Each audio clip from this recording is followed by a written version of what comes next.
درس حدیث سماعت کر رہے ہیں، اور کل میں نے آپ حضرات کے سامنے اعتکاف کے فوائد بیان کیے تھے۔ اعتکاف کے مزید متعلق چند باتیں عرض کر دیتا ہوں۔ جیسے کل کسی نے سوال پوچھا تھا کیا اعتکاف کے لیے بیٹھنے کے لیے کیا پردہ باندھنا ضروری ہے، کیا اس کے بغیر اعتکاف نہیں ہو سکتا؟ بعض مساجد میں پردے کا اہتمام ہوتا ہے اور کہیں نہیں ہوتا۔ گزارش یہ ہے کہ پردہ اعتکاف کے لیے کوئی لازم ملزوم نہیں ہے۔ پردے کا مقصد صرف اور صرف یکسوئی حاصل کرنا ہوتا ہے کہ بندہ مسجد میں بیٹھا ہے، لوگوں سے منقطع ہو کر اپنے رب سے تعلق کو جوڑتا ہے، اس کا دھیان نہ بٹے لوگوں کی طرف، اس لیے صرف پردے کا اہتمام ہوتا ہے۔ مگر دیکھا یہ گیا ہے جب پردہ باندھ دیا جاتا ہے یا لگا دیا جاتا ہے تو اس میں بیٹھ کر وہ کثرت سے باتیں اور کھیل کود زیادہ کرتے ہیں۔ تو اس لیے بہتر یہ ہے کہ پردے کو ختم کر دیا جائے، اور پردہ اگر ایک آدھ افراد بیٹھا ہے تو ٹھیک ہے، اور جب زیادہ کثرت سے ہوں گے تو ہر ایک کے لیے پردہ باندھنا مسجد میں مشکل ہوتا ہے، بڑی آزمائش کے اندر آ جاتی ہے۔ دوسرا مسئلہ یہ کہ جو لوگ اعتکاف میں بیٹھتے ہیں وہ اپنے چہرے پر ہر وقت چادر، رومال، اجرک لپیٹ کے رکھتے ہیں،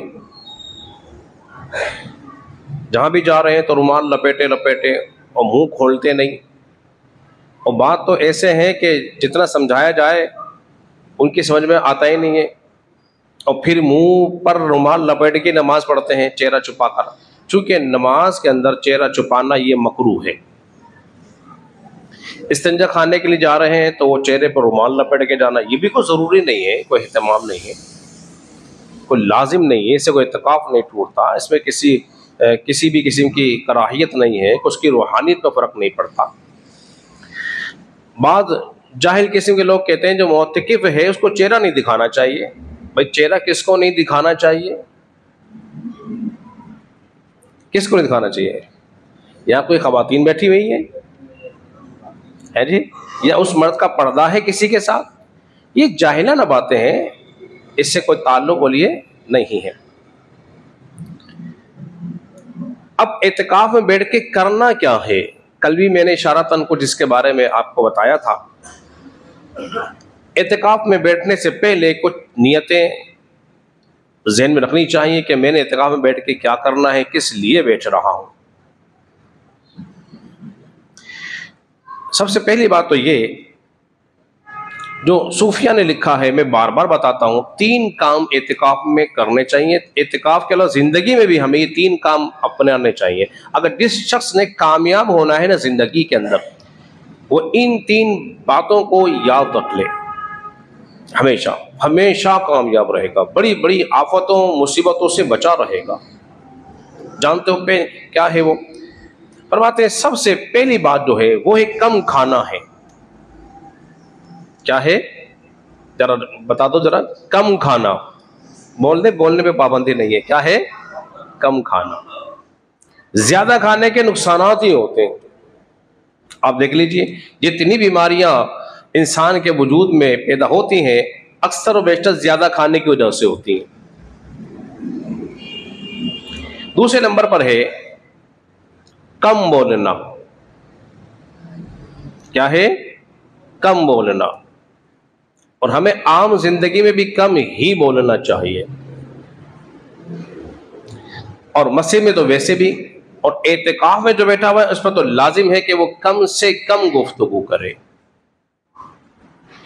تیسرے نمبر پر ہے کم سونا، کم کھانا، کم بولنا، کم سونا، عام زندگی میں بھی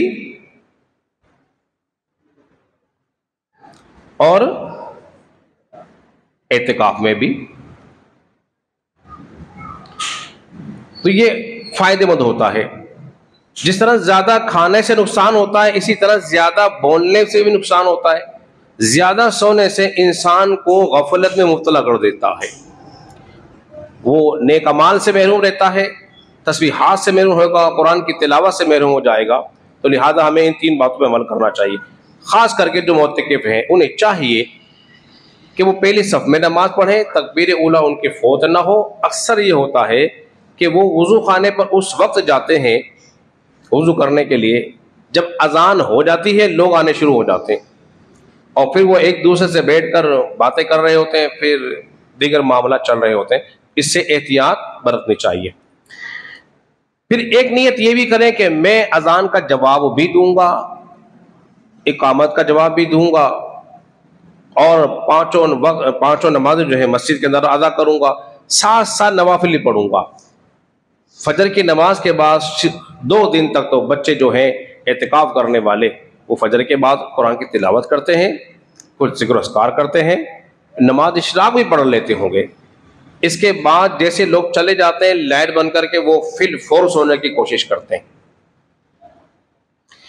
تو عام روٹین میں بھی سورج نکلنے کے بعد سونا چاہیے، فجر کی نماز کے فوراً بعد نہیں سونا چاہیے۔ سنائی بات آپ کی، فجر کی نماز کے فوراً بعد نہیں سونا چاہیے۔ معتکف کا تو ہے ہی مسجد میں کام، وہ یہاں سونے لینے نہیں آیا ہے، بلکہ اپنا سویا ہوا مقدر جگانے آیا ہے، وہ سو کا تو نہیں جاگ سکتا، یہ کام کرنا ہے۔ نماز اشراق، چارج کی پابندی، اور صبح 1 بجے کے لگ بھگ اگر اٹھ جائے تو وہ صلاۃ التسبیح پڑھے، سال میں 1 بار، مہینے میں، ہفتے میں، ورنہ روز 1 مرتبہ، ظہر سے پہلے پڑھنا افضل ہے۔ اگر کوئی رات میں پڑھنا چاہے تو رات میں بھی پڑھ سکتا ہے، کوئی ممانعت نہیں ہے۔ اس کے علاوہ علم دین حاصل کرنے کے جتنے ذرائع مسجد میں موجود ہیں، درس ہوتا ہو، مبلغ کا درس ہو رہا ہے یا کوئی اور کچھ باتیں بتا رہا ہے، تو اس علم دین کی باتوں کو سیکھنا چاہیے۔ اپنی نمازوں میں اگر کمی بیشی ہے اس کو ٹھیک کرنا چاہیے، اور ساتھ ساتھ ایک بات کا خاص خیال رکھا جائے، وہ ہے مسجد کی صفائی ستھرائی کا بہت خیال رکھا جائے، خاص کر کے مغرب میں افطار کے وقت، چونکہ لوگ آ جاتے ہیں، اور اب تو ہم نے مسجد میں صفیں اٹھا دی ہیں، اپنی چادر بچھائی جائے، اپنی چادر، سمجھ میں آپ کے، اپنی چادر بچھائیں، تاکہ وہ جو اس پہ کچھ گرتا ہے تو آپ کی چادر خراب ہوگی۔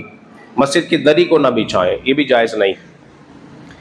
صفائی ستھرائی کا بڑا خیال رکھیں، کیونکہ جو صفائی ستھرائی کرے گا اس کے لیے اجر و ثواب کا باعث ہے۔ ایک حدیث سنا دیتا ہوں، نبی کریم صلی اللہ علیہ وسلم نے ارشاد فرمایا، جو مسجد کی صفائی ستھرائی کرتا ہے، کوئی چیز بھی نکال دیتا ہے جو مسلمانوں کو اذیت دیتی ہوگی، اللہ تبارک و تعالیٰ اس کے لیے جنت میں گھر بنائے گا،